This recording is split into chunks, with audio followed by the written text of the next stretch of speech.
Sapporo Premium Beer.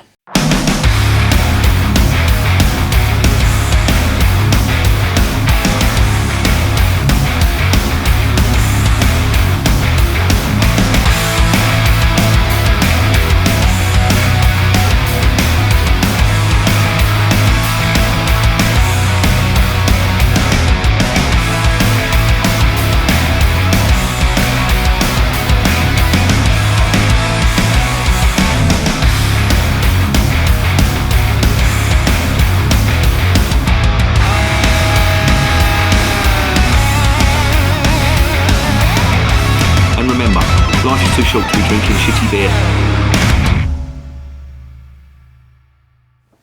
Welcome to another edition of Bands, Bikes and Booze Reviews.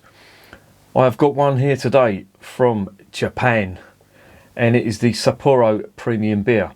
Now, there's a little bit of a story behind this one.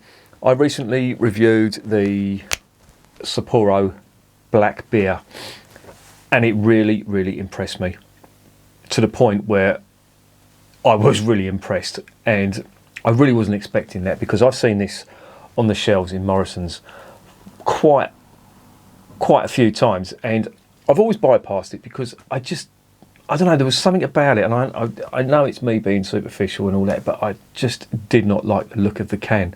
I just thought it was cheap, it was gimmicky, and it's going to be so. I didn't even, do you know what, this is how stupid I was. I didn't even bother looking up who Sapporo was. I just assumed it was some Indian brand of beer or some Far Eastern brand, and it was going to be really dodgy and not for me. How wrong I was. I was actually given the black beer, tried it thinking, not sure about this, but actually tasting it, and I was really shocked at how good it was. So on the strength of that, I picked up the premium beer, which was in Morrison's. This was, I think, £2.65 a can, and it's a 650ml can. So, you know, that's not a bad price in my opinion. 650ml, it's over a pint.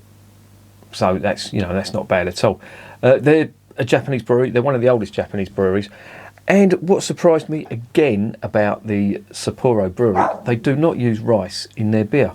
Now, that might sound a bit, you know, condescending and all that, but all the other, or a lot of the other Far Eastern brewers and Indian brewers as well, some of them do anyway, in all their light beers, which are obviously lagers and stuff, they use rice. And I do get it, because malt is obviously not the main grain that's grown out there, and malt is used for other things that are more important than beer.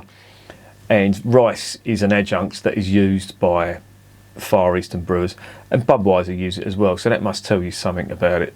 You know, it's a genetically modified rice. That's what Budweiser use. And to me, it's just a cheap cop-out, really. And Asahi use it in their own brand of Japanese lager, and they make a big thing about it as well, you know, using rice in it. It baffles me why they did it, but I remember when Asahi first came out over here, I do remember it. I think it was brewed by Shepherd Neame, and it said that they used rice in it, and that was the selling point. I just felt, oh, fucking hell, you know, if people want to drink crap lager, then that's up to them. But this stuff hasn't got any. In fact, it's because, from what I can gather from the ingredients, this could conform to the Reinheitsgebot, which is interesting, coming from a Japanese brewer. Now, I know I'm making big things about this and saying, you know, oh, it's a Japanese beer, but this, I think, was actually brewed in Vietnam, and the stuff for the European market is brewed in Vietnam, and it's brought into the country by various distributors. And the one who brings it into the United Kingdom, or the master distributor, is Brewery, which is based in London, and there's Brewery International, which is based in Dusseldorf in Germany. But they're the ones who bring it into the country. So this has been imported, and it doesn't. Yes, it does. If you look at the bottom of the can, it does say that that's been imported. So, with that in mind, let's investigate this beer.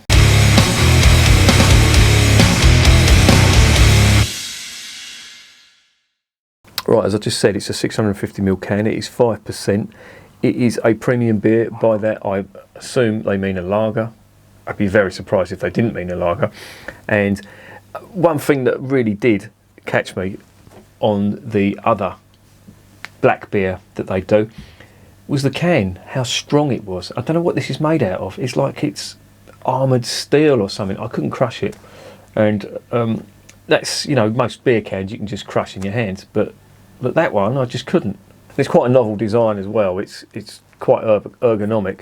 You could argue that it is in the shape of a pint glass, and as I mentioned on the other video, you know, these curves that are in here are supposed to make it more appealing. Psychologically, it's been scientifically proven that beer that comes or is served in a curved glass is more appealing. I don't buy into that, to be honest, but I think that's probably what they've done here to try and make it more sellable. But that actually put me off. So where's your fucking psychology there?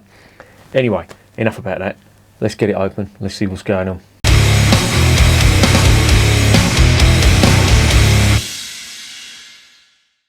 Right. This has just come out of the fridge. It is cold. I am pouring it into what is a sort of a straight Pilsner type glass.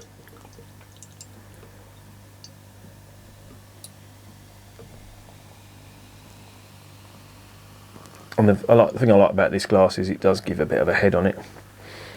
There it is in the glass, slightly darker straw colour, fair bit of carbonation. What are we getting on the nose? Doesn't smell that great. It smells macro brewed. You know that smell you get off macro brewed beer? Quite sulphurous. And then it more or less dies down to nothing, the aroma. I've got a feeling this could be very average. But that shouldn't put you off from drinking the black beer if you can get hold of it, because that really was a decent beer. I was really impressed with that. No, there's very little aroma coming out of that at all, which isn't a good thing in my opinion, but as I always say, the proof is in the tasting. So let's get this down my Gregory pack.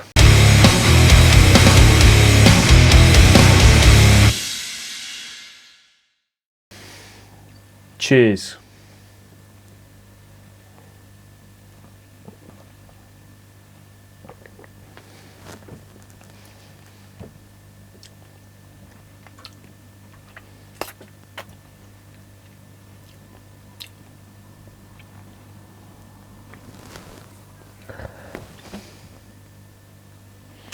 Yeah, that's pretty much what I sort of expected from it, and it's probably one of the reasons why I avoided it.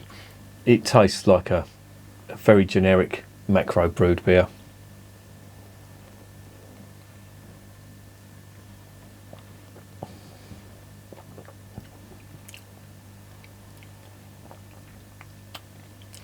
There's sweet grain and grassy notes on this. A little touch of bitterness on the finish and a little bit of lemon citrus, but overall the flavours aren't really that big. Now this is, as I say, this is imported from Vietnam, so according to the ingredients, obviously there's no rice, so they will be using, I would imagine, locally sourced hops, malt and barley, and it's sort of showing in this, if you know what I mean.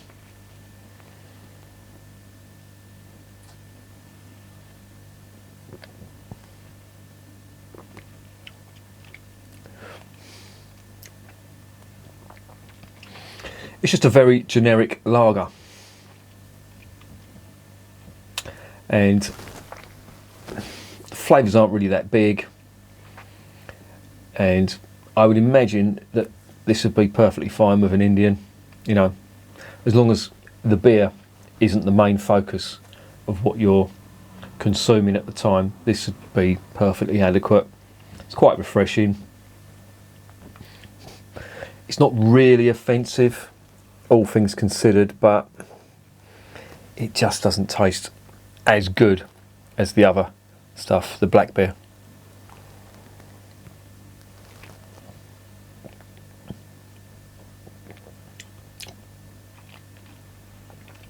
there's no real character to it, if you know what I mean. It's got quite a weak body to it, and it just doesn't really do much for me, if you know what I mean. So yeah, overall, not great.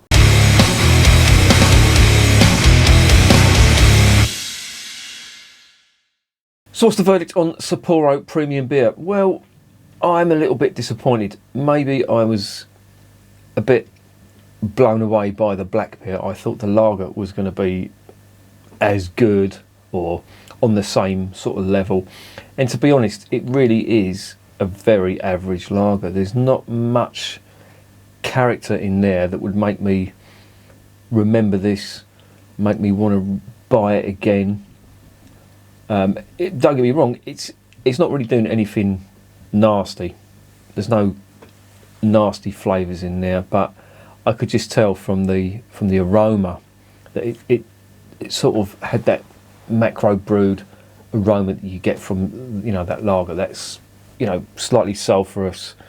I wouldn't say cardboardy, but just bland aroma. And the flavour sort of more or less matched it. I'm just checking this can out. It is fucking solid. That is solid. I'm going to give it. I'm going to give it a 6 out of 10. I'm toying with the idea of giving it a 5 out of 10. It's not bad. I wouldn't buy it again. If somebody gave me this for nothing, I would certainly drink it. It's not an offensive beer.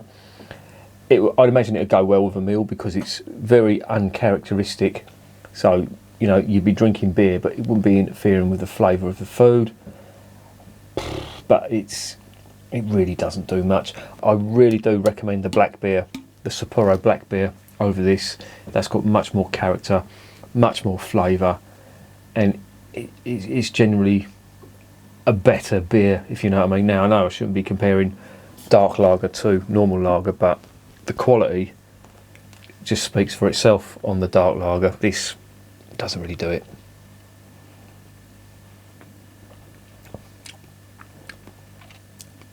Just very generic, no character really. So yeah, I think I was toying with the idea of 5. I'll give it 6 because there's nothing horrible in there, and as I say, it's just a good palate cleanser, if you like.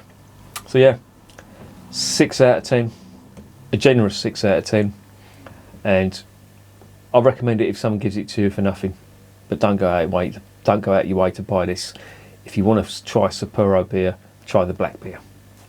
And remember, beer is working class champagne.